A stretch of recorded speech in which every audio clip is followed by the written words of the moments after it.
Welcome to African Storylines. Please like, comment, share and subscribe. How I found out my husband had a secret family. It started with a phone call. A wrong number, or so I thought. But that call didn't just interrupt my morning, it shattered everything I believed about my life. It exposed a lie that had been carefully built over nearly a decade. A lie I slept beside every night. My name is Amora. I'm a 34-year-old mother of two, and until recently, I believed I had it all: a loving husband, a beautiful family, and a peaceful home in Abuja. My husband, Chuka, was an engineer who traveled often for work. It wasn't ideal, but I respected his hustle. He was a provider. Present when it mattered, or so it seemed. But behind that calm surface, something darker was brewing. I just didn't know it yet. For the first few years of our marriage, everything felt like a dream. Chuka was attentive, affectionate, and supportive. He was the kind of dad who helped with homework, who never forgot birthdays, who took us all out for suya and zobo on weekends when he wasn't traveling. But then, sometime around our 6th wedding anniversary, I noticed subtle changes. He started hiding his phone more. The password changed twice. He used to video call the kids while he traveled. That stopped. Now it was just text. Dry ones. There were nights he'd say he had urgent site inspections in Enugu or Port Harcourt. He'd leave without much notice. Once, he missed our son's school play and later swore he was stuck in Lagos traffic. But I checked.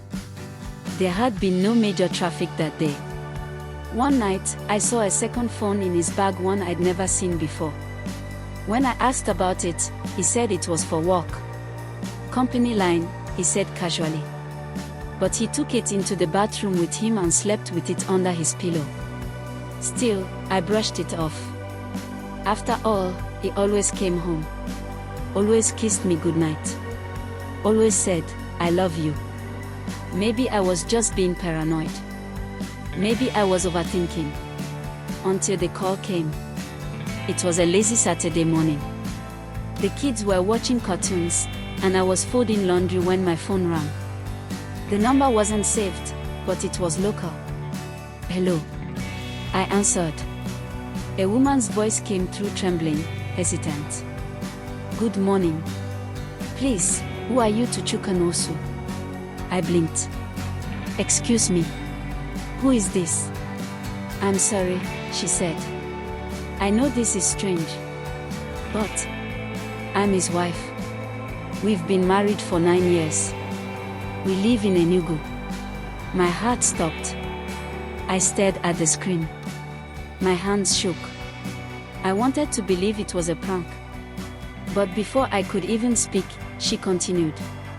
"I didn't mean to hurt anyone. I just found out he might be seeing someone else." I went through his phone. "I saw your number saved as Office HR. But then I checked his messages. I saw pictures of your kids. I had to call." Still silent, I barely managed to ask her to send proof. She did. Within minutes, my phone buzzed. Wedding photos. Court registry pictures.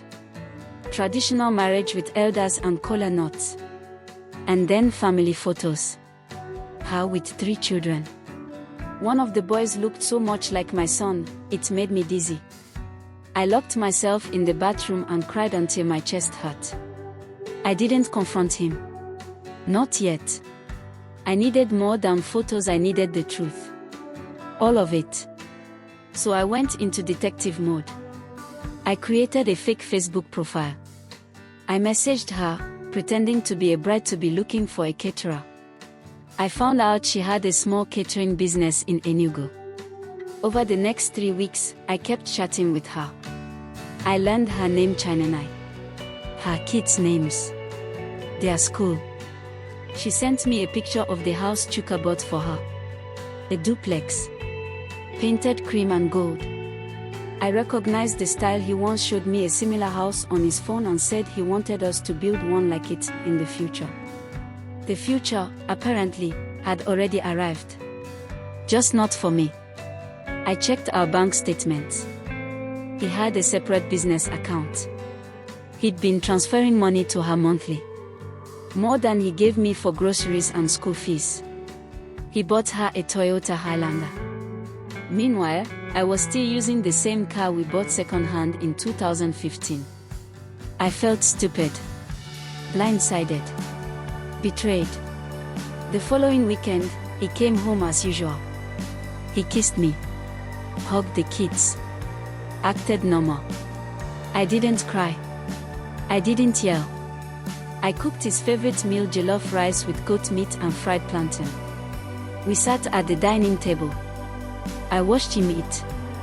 Then I asked, calmly, "So, how's Enugu? How's your wife and your 3 kids?" He choked. The spoon dropped. His eyes widened.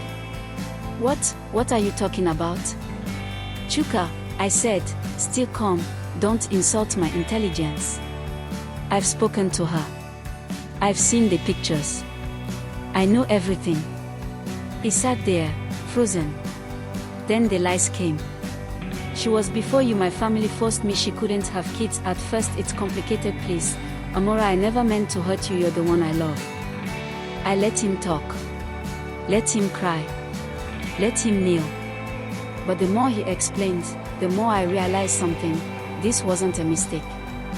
This was a life he chose. Carefully. Deliberately. And he chose to lie. For 7 years. I filed for separation 2 months later. It wasn't easy. Not because of love, I was done with that. But because of the children. Because of the questions they'd ask. Because of the shame. People said, "Endure. Men will always be men." I refused. What example would I be if I stayed? What kind of mother would I be if I taught my daughter that lies and betrayal were part of love? Chinena and I spoke a few times afterward. She was devastated. She'd never known about me. We were both victims of a man who wanted to have it all.